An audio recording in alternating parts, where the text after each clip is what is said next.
noches, bienvenidos y bienvenidas este 8 de marzo a la pantalla de TV Ciudad, acá a este programa, a Entre Todas, donde vamos a estar hablando con varias mujeres de diferentes temas. Vamos a hablar sobre las mujeres y cómo ejercemos el poder, cómo nos sentimos cuando ejercen el poder, las mujeres y los feminismos y las tensiones que se dan en esos procesos. Vamos a hablar sobre varios temas, vamos a hablar entre todas.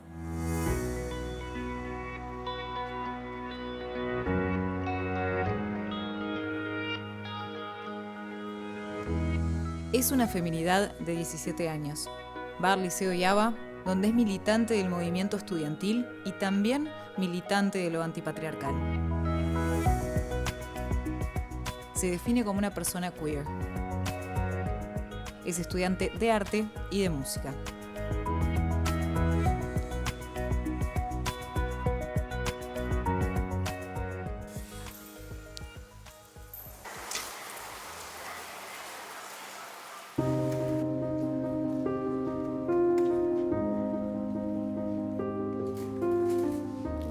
Lilian Flores Barreiro tiene 57 años.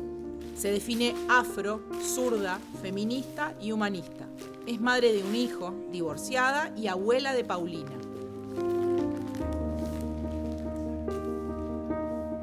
Es militante social hace más de un cuarto de siglo.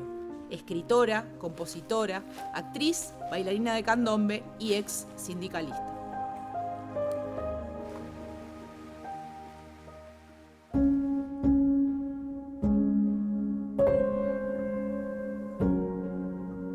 Nació en Villa Española, es madre. Fue a escuela, liceo y universidad pública. Es ingeniera electricista. Ocupó el cargo de presidenta de Antel y el de ministra de Industria. Fue senadora y actualmente es la intendenta de Montevideo.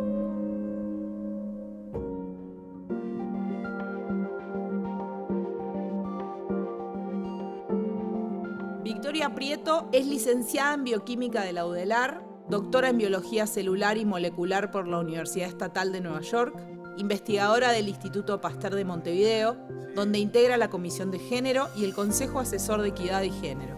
Es secretaria de Investiga UI y madre de 2 hijos.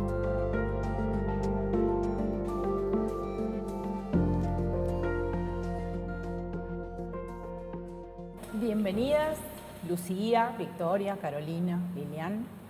La idea es conversar un poco sobre distintos temas que surjan.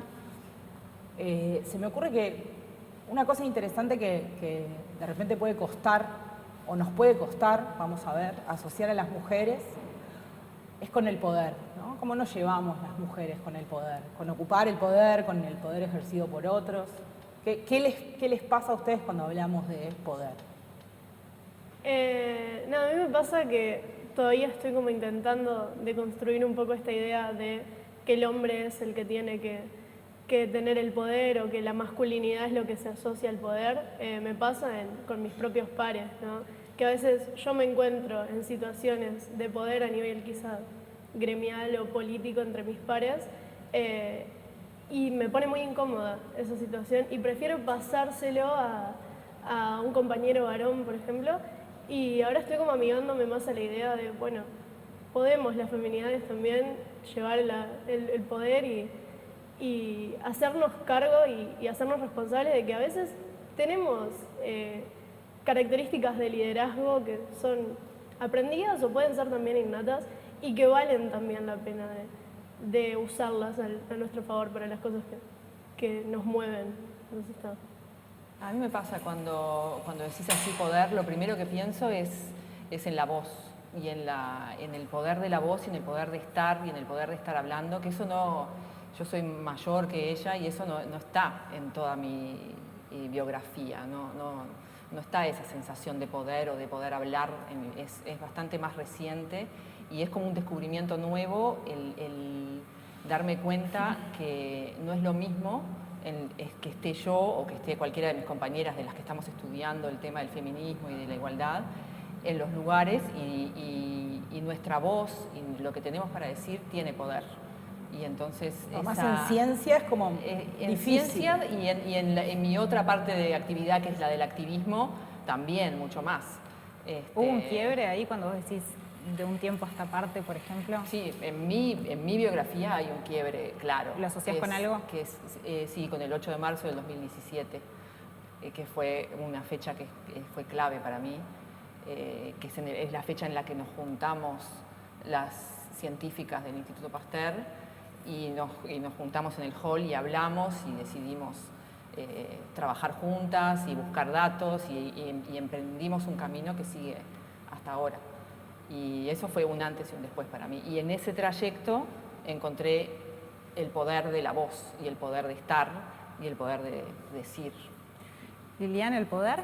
A mí me da autoritarismo, no me gusta. Siento que los procesos que tengo como comunitaria, como militante social, ha sido, desde que tengo uso de razón, el sinónimo, ¿no? El poder era de aplastar al otro, de callar, de no decir, de no preguntar, de no dejar saber que una quisiera hacerse una hacia el futuro. Me da autoritarismo. Luego está lo que mencionabas tú, que es también ese otro contrasentido cuando empecé a decir el por qué, a preguntar por qué pasaba eso. Ahí me di cuenta que existe como el poder de la luz, desde la luz, o sea, desde el blanco al negro. Qué lindo. Me da eso, esa cuestión así Como que se puede ejercer el poder desde otro lugar. Se debería ejercer el poder desde otro lugar porque históricamente, desde que la humanidad es humanidad, no se encuentra el punto de origen en que el poder es falocéntrico, que el poder es para el mal, en que el poder es para subrogar, en que el poder es para humillar, en que el poder es para determinar qué calidad de especie sigue o no. Y el liderazgo que tuve que aprender, que tenía desde lo cotidiano, desde la casa, está vinculado un poquito con eso. Entonces, capaz que por eso a mí el poder me da autoritarismo y el autoritarismo no lo concibo en mi vida. Carolina, ¿el poder? Hay muy poco para agregar, por suerte. Alguna reflexión. A veces siento que el mensaje que nos dan es que el poder es autoritarismo. Me parece que la sociedad nos da ese mensaje. Sobre todo si somos las mujeres las que llegamos a puestos de decisión. Y como tú muy bien decís, y como tú estás descubriendo, en realidad estar en lugares de decisión es una enorme responsabilidad, porque las decisiones que uno toma tienen consecuencias para mucha más gente. En general, en la vida, cualquier decisión que uno toma tiene consecuencias y nunca es para uno solo. Cuando eso se multiplica por una gran cantidad de personas, la responsabilidad aumenta. Ahora, para ejercer esa responsabilidad hay que tomar decisiones con equipos grandes, pero no permanecer en la duda. La duda es fuente de conocimiento, ¿verdad, Victoria? Pero la indecisión nos deja quietos. La indecisión nos arrastra para atrás, nos clava en la ignorancia. La decisión y la determinación nos lleva para adelante si es después de un proceso colectivo, ¿verdad? Así que yo me siento muy feliz de ver cómo las niñas, las jóvenes, una científica destacada, las científicas del Pasteur, no hay rincón que no esté despertando. Y las mujeres, es para todas, para la que tenga ganas, las mujeres tenemos una manera diferente de ocupar espacios de poder, o Sí. deberíamos. Sí, ¿Cómo es esa diferencia? mi percepción, y yo creo que ejerzo de esa manera la responsabilidad, es con mucha amplitud y discutiendo lo que hay que discutir. Por ejemplo, si tuviéramos que resolver acá, no sé, ¿de qué color pintar aquella pared? Seguramente nos pondríamos a discutir entre nosotras cómo le da la luz, qué impacto tendrían los carteles en la pared, para qué se usa el lugar, o sea, todas cuestiones referentes al hecho. Esa es una forma, me parece, muy femenina de trabajar. Estamos hablando de eso y no de otra cosa, no de quién es más, de quién es menos, ni de quién es más linda, ni de quién es más inteligente. Estamos hablando de la pared. Entonces, eso, puse un ejemplo un poco pedestre, pero me parece que es una condición, amplitud, profundo pragmatismo, no pragmatismo liviano, profundo pero pragmático. Al final las cosas tienen que suceder. Dentro de los feminismos hay quienes plantean que la figura del Estado quizás es algo que no tendría que estar siquiera, pero Rita Segato, por ejemplo, en una de sus charlas decía que no lo consideraba así, sino que hay que estar dentro de los lugares de toma de decisión, que las mujeres está bueno que estemos, porque es una fuerza transformadora desde adentro, pero que también es importante organizarnos afuera. O sea, ¿qué es lo que pasa en el afuera? Porque ella lo que planteaba también es que el Estado no cambia por sí mismo, sino que es la sociedad civil quien exige el cambio. ¿Cómo lo ven ustedes? Yo creo que cuando ella estaba hablando de los tipos de liderazgo y los tipos de fuerzas que movemos, las mujeres o las disidencias, me parece que una de nuestras potencias es en los colectivos y en que las construcciones son colectivas y son aceptando las contradicciones y aceptando las tensiones, y vivimos las tensiones de otra manera que las estructuras tradicionales. Vivimos de una forma más constructiva y me parece que sí, que los puestos ejecutivos tienen que ser ocupados por mujeres y por otras personas que no son las mismas que siempre los ocuparon, pero tiene que haber una conexión siempre con los colectivos, que son los que van a nutrir, los que van a traer las cosas nuevas. Tengo que hablar como, enraizo las dos preguntas como mujer negra, Sí. ¿no? Que es importante, o sea, no es desde una victimización en absoluto, es una realidad concreta que en mi sangre hay desciendo de africanos traídos esclavizados. Entonces, las mujeres negras tenemos que tener como otra visión con respecto al poder y con respecto al rol, porque nosotras venimos atrás, porque cuando el feminismo despega un feminismo eurocéntrico. A mí no me gusta lo blanco, no tiene, porque yo no las veo blancas, las veo mujeres que no son afro. El eurocentrismo las abarca. Y nosotras tuvimos que mostrar también cómo nosotras pensábamos, que nosotras teníamos también capacidad de liderazgo.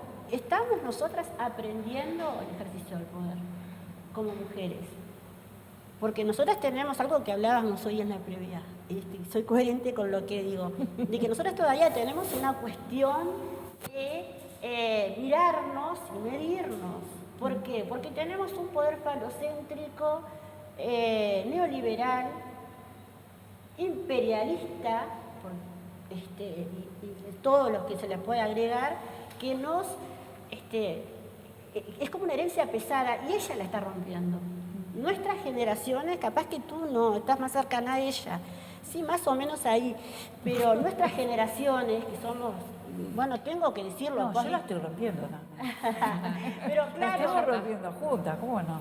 Y yo las escucho hablar, y una cosa que conecta mucho, o al menos en mi cabeza conecta, ¿no? Es esta cosa como de... sororidad también es de la birracialidad, ese era el punto, ¿no? Sí. Y una cosa que conecta mucho con eso también es el tema de ver referentes, ¿no? Ejemplos, de pensarte posible de llegar a determinados lugares porque empiezan a aparecer mujeres que ganan un Nobel, que no había, por ejemplo. Y en esto creo que hay un tema también de representación en los medios en general, ¿no? No solamente en los medios digamos, informativos, sino en el cine, en las series, ¿no? ¿Ustedes se sentían, se sienten representadas, reflejadas en ese lugar que las mujeres ocupamos en los medios? A mí, yo, bueno, hablo desde la feminidad, pero hablo también desde lo que es ser estudiante, porque es con lo que más llevo como bandera. Y algo que estábamos problematizando con mis compañeras era justamente la falta de referentes que tenemos. Y lo problematizamos a nivel educativo. Yo estuve el año pasado en un salón de clase en el que éramos 32 personas, 30 éramos feminidades, 2 eran masculinidades. Habremos dado en la currícula a 6 mujeres en todo el año, en todas las materias juntas. Y yo estudio arte. Y no estamos dejando de estudiar mujeres porque no haya mujeres artistas, porque estaba en un salón de clase donde había 30 mujeres artistas y 2 varones. Y es algo que está re a problematizar, y desde el lado educativo, pero también desde el lado cultural. Y no es tanto la falta de referentes a veces, sino el quiénes son esos referentes y qué representan, ¿no? ¿Cuál es la mujer que vemos representada? ¿Cuál es la feminidad que vemos representada? Yo siento que cambian los sujetos, pero al final se nos sigue presentando la misma idea de la mujer como consumo de las masculinidades muchas veces. Y es lo mismo la mujer que es objeto de consumo en un videoclip de reggaetón que lo que es Eva Luna para Camilo. O sea, es un accesorio para su proyecto, para su imagen y su proyecto artístico. Y a mí como persona que soy una feminidad y que me dedico al arte, me duele profundamente que ese sea el lugar que tengamos las mujeres en la cultura. Y nada, es algo que tenemos que problematizar. Lucía, cuando vos hablabas, por ejemplo, de las mujeres en el arte, pero se me vienen de un montón de disciplinas, incluida la ciencia o la literatura, sistemáticamente, históricamente, ha habido una invisibilización de las mujeres. En el arte, por ejemplo, en la literatura ni que hablar de cambiar los nombres o de no publicarlas o de que las críticas sean voraces porque son mujeres. ¿Cómo lo sentís vos, por ejemplo, desde la ciencia? Yo creo que sí, está muy claramente establecido que existe el efecto Matilda, que se llama, que es en el que el trabajo de las mujeres, porque muchas veces la ciencia se hace en equipo y muchas veces hay un jefe y hay un equipo de personas, y ese jefe suele ser un hombre y el equipo de las personas que trabajan suelen ser mujeres. Y ese efecto Matilda se refiere a que el mérito de los descubrimientos hechos por las personas que hacen el trabajo, que suelen ser mujeres, se los llevan los hombres. El que se sube al escenario a agarrar el premio. Claro. Eso está claramente descrito, y hay campañas de no más efecto Matilda, y eso, por lo menos en mi entorno, en mi comunidad, es un tema que se además habla es algo que nos mucho. quita referentes, ¿no? Igual sigue siendo que cuando vas a la escuela muestra el programa de ciencias, habla de 4 físicos, 4 astrónomos que han hecho aportes importantísimos, pero que no le deja el espacio a pensar que pueden haber mujeres que hayan hecho, mujeres astrónomas que descubrieron de qué está hecho el Sol, por ejemplo, y que eso me erizo de solo pensarlo. Sí. Entonces ¿por qué seguimos conviviendo con eso. ¿Y vos por qué pensás que pudiste pensarte científica? Esa es una pregunta, es dificilísima. Es dificilísima. Yo creo que este momento mío es una consecuencia de casualidades. Nunca me proyecté científica, esa es la verdad. Fue casualidades y desobediencias también, que me recomendaron que estudiara ingeniería y no hice caso. Fui a la Facultad de Ciencias. Inconsciencias también inconsciencias con la tranquilidad de tener ciertos privilegios que me van a rescatar de la inconsciencia, ¿no? De las decisiones irresponsables que puedo haber tomado. Entonces es una sumatoria de esas distintas cosas. Muy bien, bueno, vamos a ir cerrando esta primera parte del programa. Hemos hablado de muchísimas cosas, pero quedan muchas más para hablar. Vamos a volver un ratito, vamos a hablar de feminismos, así en plural, y bueno, de otros temas también, y de qué se viene para el futuro. Ya venimos.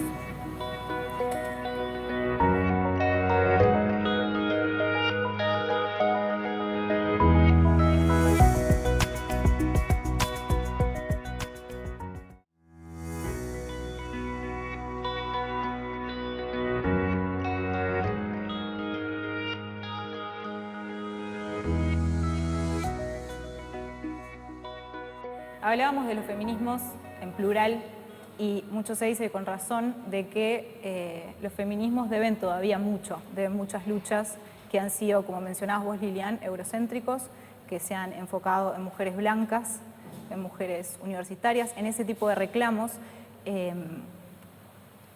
Y te quería preguntar cómo lo sentís vos hoy, cuáles son las luchas que se tienen que dar, por ejemplo, que vos sientas que se tienen que dar desde el feminismo también. Siento que a nosotras nos sigue costando, nosotras las mujeres negras, las minorías, nos sigue costando tener ese espacio para poder ser, por capacidad y aptitud, una más de aporte en la sociedad, que el último recurso, el primer recurso que van a tener es el color de la piel y el último, van a utilizarlo peyorativamente, desde lo institucional, desde lo estructural, desde lo comunitario, porque cuando si hablas bien, por ejemplo, a mí sé que le ha pasado a muchas que van a estar mirando, van a sentir la coincidencia de preguntarme si yo soy de tal colectivo. Digo, yo no nazco en un colectivo, yo nazco de un ciudadano y una ciudadana. Tengo mamá y papá. Luego la vida me va llevando a incursionar desde lugares que creo que reflejan lo que yo siento de lucha hacia la sociedad y hacia la equidad, la igualdad y los derechos que todavía nosotros los afros no tenemos en plenitud como cualquier ciudadano. Y estoy hablando desde algo, de situaciones concretas, reales. Yo este país lo amo y ojalá vuelvan a ser acá. Pero a mí me duele una ley 19.122 y sé de que van a haber académicos del colectivo negro que van a decir, ay, ¿qué está diciendo Lilian? En un país de equidad e igualdad de 3 millones, tan hermoso como es no tendría que existir una cuota. ¿Por qué? ¿Por qué yo tengo que entrar a determinado espacio por la cuota? Quiere decir de que hay algo que está pasando desde el otro lado. Las luchas feministas muchas veces a nosotras nos dejan de lado. Que te hagas una trenza en el pelo, me hago cargo siempre de lo que digo y digo, bueno, habrá gente que coincide y otros que no, pero que te hagas trenzado en el pelo no quiere decir que sos afro. Que vos bailes, que es una danza universal que abraza lo que nos representa, el candombe, que lo bailes, no quiere decir que tú sabés, estás dentro de esa manera, me acompañás, pero muchas veces acompañás hasta ahí. Si el racismo no es visto como delito punitivamente, el feminismo negro siempre va a ir de cola con los otros feminismos. Lucía, ¿pensás que el feminismo actual es un feminismo adultocéntrico? Sí, totalmente, sí. Yo concibo el feminismo como una lucha que es interseccional y va muy de la mano tanto el tema adultocentrista como el tema de discriminación afro. Creo que es bien interesante cómo se plantea acá el tema del lugar desde el que enunciamos, ¿no? El cómo cambia un discurso dependiendo de si lo dice Lilian, si lo digo yo, si lo dice Carolina, si lo dice Victoria, por quiénes somos en realidad y cómo la constante construcción de nuestras experiencias hacen a los discursos y los discursos nos hacen a nosotros también. Y es bien interesante eso porque está re para analizar y es algo que vimos en filosofía incluso el año pasado con mis compañeros, el tema del lugar de enunciación y el lugar desde el que nos paramos al decir algo y el lugar desde el que se nos recibe, dependiendo de quién seamos, no tanto de lo que estamos diciendo en realidad. Entonces, esa cuestión de la subordinación, del feminismo afro, es también la cuestión de subordinación que vivimos, bueno, las personas que somos como yo, menores de edad, en cuanto a los espacios de toma de decisión, en cuanto a los espacios de poder, espacios a los que no accedemos y si accedemos es muchas veces a los golpes, es muchas veces con la militancia como manera de protesta y no tanto capaz de construcción, pero es a lo que nos acostumbramos porque es el lugar que se nos da también y es un lugar con el que es muy difícil romper, pero creo que es hacia donde vamos. Victoria. Varias cosas de las que dijeron. Yo también aspiro a ejercer un feminismo interseccional. Es dificilísimo porque una tiene sus vivencias y es dificilísimo vivenciarlo de la otra persona. Entonces lo máximo que una puede hacer es estar abierta y escuchar y tratar de incorporar. pero esa es mi aspiración. Y a mí me preocupa muchísimo, volviendo un poco a la representación, me preocupa muchísimo cómo las mujeres científicas de 2x3 aparecemos y nos representamos. Me parece que nos falta ese punto de vista interseccional, también para que otras personas que no se ven como nosotras puedan aspirar y puedan soñarse que pueden hacer ciencia también. Y es un tema que me preocupa y que no lo tenemos interseccional al revés. Sí. De ustedes para el resto. Claro, bueno, sí, porque nosotras tenemos que reconocernos en un lugar de privilegio también. Entonces... Pero esa es una rayita también que todas tenemos que incorporar, que podés ser científica. Claro. ¿No? Sí, pero me preocupa que en nuestra representación, en cómo nos mostramos, Sí. que somos casi todas... Parecidas. Sí, no tenemos mucha diversidad, esa es la realidad. Y entonces, ¿cómo hacemos para inspirar a personas que no tengan nuestros privilegios, que no tengan nuestro aspecto? No lo tengo resuelto para nada, pero... Esto también, a mí me pasa también, esta cosa como de que muchas de nosotras, por nuestra posición de privilegio en otras cosas, también nuestro crecimiento fue en los hombros de otras mujeres que a veces nos cuidan nuestros hijos, que a veces nos limpian nuestras casas, ¿no? Y cómo tenemos que procesar eso, ¿no? Dentro del feminismo, ¿no? Ese lugar de oprimido, pero también de opresor en algún punto, ¿no? De que en algunas cosas nos tenemos que correr y dejarlas a ustedes caminar adelante, y a ustedes caminar adelante, por ejemplo. Creo que estos espacios son como para romper, le estamos pegando, y que es lucha, militancia, no golpe. Es lucha y es militancia, que es recontra importante porque es lo que ha cambiado al mundo. Creo que, ¿qué pasa? El sistema patriarcal hizo que nosotras, las minorías, nos viéramos como para servicio, ¿no? O sea, para limpiar, lavar, me ha pasado millones de veces, en diferentes cuestiones.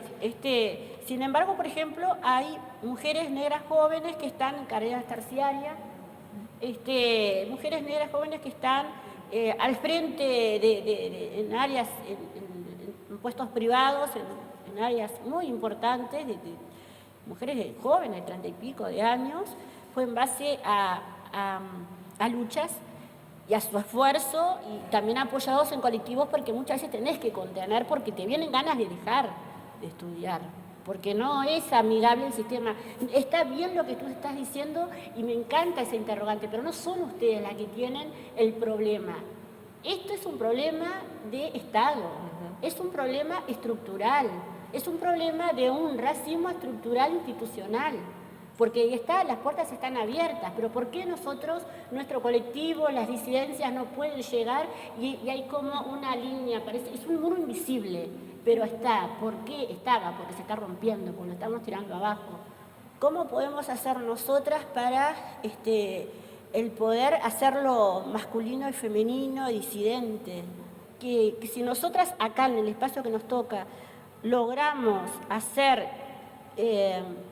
que se resquebraje ese muro que hay, los feminismos todos van a caminar juntos, porque es ahí, en la división, dice el dicho, ¿no? Divide y vencerás. Justamente en ese sentido, a mí me da la sensación, ustedes me dirán qué les parece, se busca poner el foco en cuando hay una discusión dentro del feminismo, como si se quisiera que fuésemos una cosa homogénea, que somos todas iguales, todas pensamos iguales porque somos mujeres, ¿no? Que no es así. Para nada. Nunca va a ser así, porque está, justamente, que creo que si nos empezamos a, primero, ponernos de acuerdo en que vamos a estar en desacuerdo en un montón de cosas, siempre, sistemáticamente, ya está, eso es un hecho.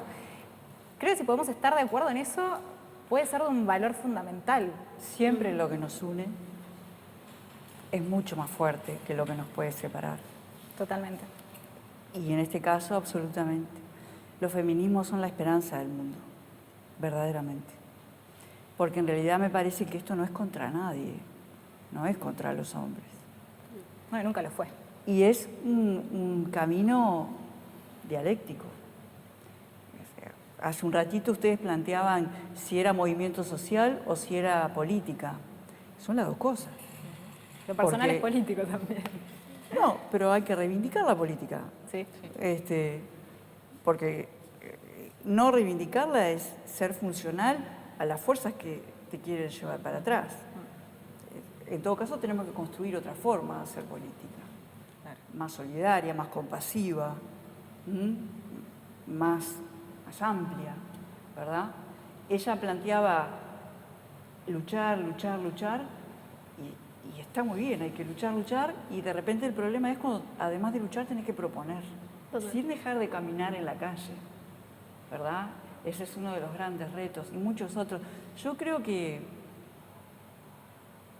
tenemos que seguir, que hay que seguir, y que si hay diferencias entre nosotras en el ámbito de los feminismos, levantar la mirada, y además ahí nos estamos parando sobre hombros de gigantes, ¿verdad? Luchadoras silenciosas, desde una María Lodowska, ¿verdad?, que ganó 2 Nobel, hasta mi abuela, yo qué sé, tu mamá, tu hermana, ¿verdad?, tu hija, ¿verdad? Además, Entonces, esa manera de procesar las diferencias que un poco decía ella, totalmente. también es una mirada patriarcal, porque en realidad, volvemos a tu ejemplo de la pared, ¿no? O sea, ¿por qué no podemos conversar sobre que tenemos es una mirada diferencias? patriarcal, que la diferencia es tabú.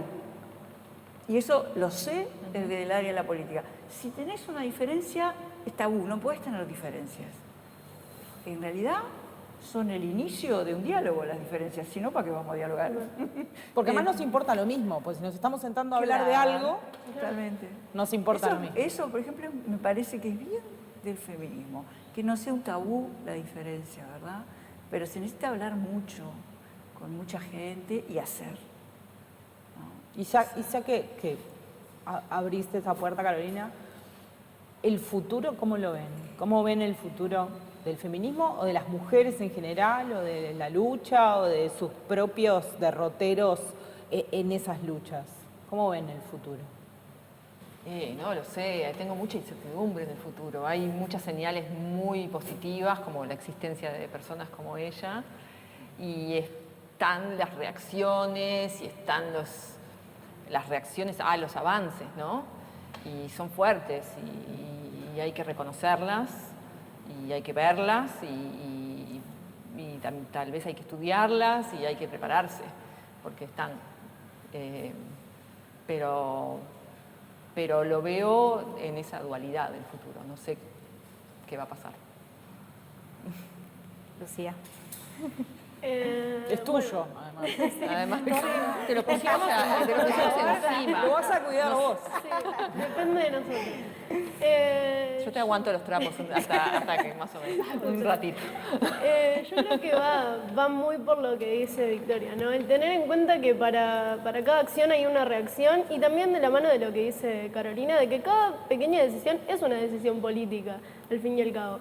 Entonces, yo creo en un feminismo que esté abierto a escuchar nuestras diferencias, que esté abierto a responder por las compañeras trans, que esté abierto a responder por las compañeras disidentes, que esté abierto a responder por las compañeras en el mano a mano y en la calle, que para mí es donde está la política en serio, de donde se nutre la política.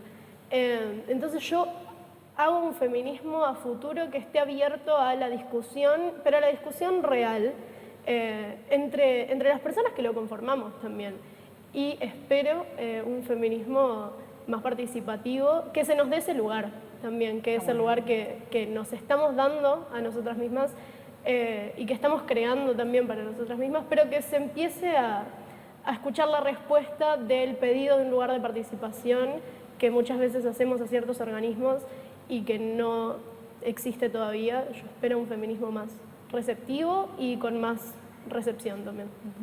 Viene a borrar todo esto, ella viene a borrar todo esto, abajo las estructuras, vamos a los grandes cabildos, vamos a hablar, vamos a integrarnos, vamos a escucharnos, a aprendernos, no olvidando también de que acá tenemos otros tipos de feminismos que vienen de las inmigrantes, ¿no? Con otras realidades, inmigrantes económicas, exiliadas económicas. Vengo de una actividad en La Coronilla y pasé por el Chuy, estaba hablando como, vieron que no hablo nada, Un poquito tímida, hablando con mi Liliana. chica, y me contó de que cruzó la frontera caminando. Carolina llegó a Uruguay.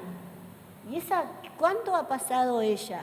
¿Basta con que nosotros tengamos una apertura en este país para la población que viene de todos los países, ¿no? Bueno, hablamos de una cuestión de raza, pero quizás nos quedó pendiente un poquito también hablar de la cuestión de clase, que un poco está atado a lo que vos decías de las personas que son migrantes económicas, ¿no? Sí. Cómo la clase también atraviesa y muchas veces el feminismo blanco, burgués, universitario, no lo ha concebido para nada. De hecho, leí parte de un libro de Bell Hooks, una mujer afro militante estadounidense que es súper interesante, que planteaba, y que yo no lo había pensado, la verdad, o sea, como feminista blanca, burguesa, universitaria, que cuando se planteó en aquel momento la cuestión de, bueno, que las mujeres salgan a trabajar, ¿no? Como, qué liberación, que sí, o sea, el tema de la independencia económica es una liberación. Claro, lo planteaban mujeres de clase media o alta, cuyos maridos trabajaban, entonces sostenían el hogar, sí, había un trabajo doméstico, pero en realidad habían miles y miles de mujeres obreras que trabajaban todo el día por 2 pesos, porque eran salarios, si eras mujer, eran salarios muy bajos. Sí, sí. Las condiciones de trabajo también. Claro, pero digo, las mujeres que trabajaban existían. Sí. Y en ese momento el feminismo como que se había puesto una bandera que no había visto la cuestión de clase. Entonces, digo, ahora estamos en una situación peor, ¿no? ¿Por Incluso qué? peor que esa. Porque yo, retomando el tema del futuro, que coincido con Victoria sobre la incertidumbre hacia el futuro, el mundo está muy complicado para los más vulnerables. Hay una revolución en el mundo del trabajo, la más grande en la historia de la humanidad, y en este momento ojalá tuviéramos una gran clase trabajadora femenina. En este momento lo que sí tenemos es una población vulnerable femenina, multirracial, multinacional, verdaderamente sin trabajo, con una cantidad de hijos, sin educación, verdaderamente desvalida para moverse en un mundo que es muy duro. Entonces, yo recorro mucho Montevideo, el plan ABC se mete en todos los rincones y si en algo soy privilegiada es en la posibilidad que he tenido de conocer una gran cantidad de mujeres de todas las edades, de todas las condiciones, y que uno siente la imperiosa necesidad de hacer algo por ellas, porque somos la misma sociedad. Mientras haya hogar y tienen montones de hijos, y son el sostén de esos hijos. Cuando tú hablas de la autonomía económica, que está bien, que está muy bien, y nosotros peleamos mucho por eso, hay tantos puntos anteriores para poder llegar a eso.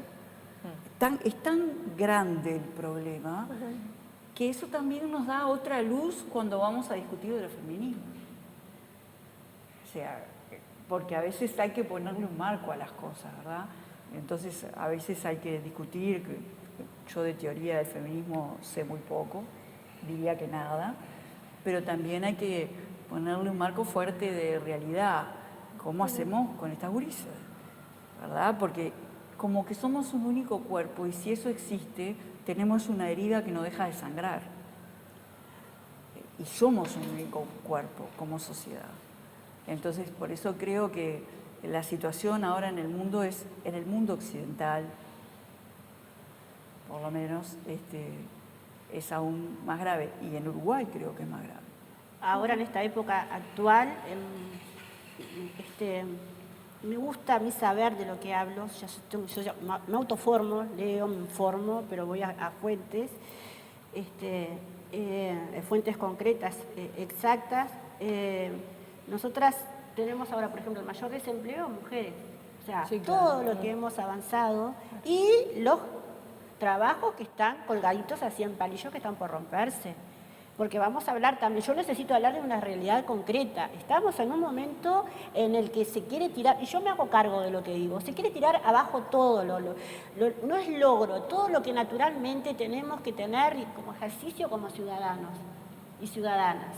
La violencia hacia las mujeres, porque ahora Que aumentó con la hablemos de pandemia. eso. Que El aumentó feminismo con la tiene que pandemia. ver con eso. Hoy está ligado a un patriarcado, y hay que decirlo, que en estos momentos está como queriendo resurgir, porque nosotros les estamos haciendo resistencia a los 8M, vamos a la calle, no importa qué, tenemos que salir un 25 de noviembre, tenemos que salir intersocial, tenemos que salir detrás de las cooperativas que están quedando 400 familias afuera cuando están paradas ahora, no sé, hay que salir y hay que estar, y se suma toda esa inestabilidad, el tema de las mujeres trabajadoras o que salimos a buscar a la calle, y hay otra forma de violencia que se volvió a instalar, es la violencia física, a través de la inseguridad. Y es una realidad constatable, no estoy diciendo nada más que lo que me pasa a mí. Pero es que tener que encerrarte en tu casa, Ese es otro. en realidad, o sea, es... Nos mandaron a todas adentro, pero no te decían de que habían casos específicos en que esa mujer se estaba liberando de un riesgo para su vida y resulta que la mandan para adentro con él. En lo particular tengo un hijo y le dije hasta los 18 años tú no trabajás porque después de los 18 años vas a tener responsabilidades, porque me parecía que se podía nutrir. Lo que es sola no la tuve fácil. Hasta hambrecita pasaba, tomaba mate amargo y él tenía que tener la comida porque me hice cargo de esa responsabilidad que tenía. Pero esos son los roles que muchas veces asumimos las mujeres, esos feminismos guardados, Sin marco callados, teórico, comunitarios. como dicen. Esos feminismos sin marco teórico. Pero eso debe ser en el mundo. No, yo lo que hablo de lo vivido en un lugar, esto es en el mundo. Y como decía Carolina, todo eso que está pasando a las mujeres que llegan, ¿cuántas historias hay detrás de esas mujeres que están llegando? Totalmente. ¿Qué feminismo espero para el futuro? Yo la voy a pelear hasta los 90 años. Porque Bueno, yo no eso le es importante. consigo esto al patriarcado. Total. No, y que nos sigue pasando lo que mencionaba Maite, ¿no? Para mí es muy fácil como una feminista blanca que pudo acceder a educación obligatoria, que pudo no estar trabajando mientras estaba educando, que pudo estar en un hogar en el que pude sentir que era un hogar realmente. Cuando hay un montón de gente que es no solo víctima, sino rehén de su contexto, que nos sigue pasando eso que mencionaba Maite, de que para mí es muy fácil sentarme acá y hablar de qué feminismo espero para el futuro, y a veces no me doy cuenta de que hay un montón de feminismos que se podrían estar explorando, pero no se están explorando porque hay un montón de niñas que tienen que ser madres, porque hay un montón de mujeres que tienen que salir a trabajar para ser sostén de la familia, y que lamentablemente somos un poco las personas que contamos con esos privilegios que mencionaba Ana, las que estamos en estos lugares de decir, bueno, yo protesto contra esto, y muchas veces actuamos o decimos o reproducimos discursos que no dejan de ser nuestra idea de la experiencia de alguien más. Y es por eso también que yo espero que el feminismo se empiece a nutrir de experiencias y de lugares distintos, de denunciar conceptos y discursos, que es lo que necesitamos.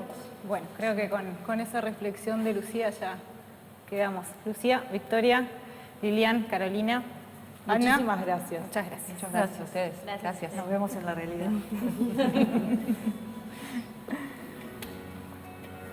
Muy bien. ¿Terminó? Sobrevivímos. Ay,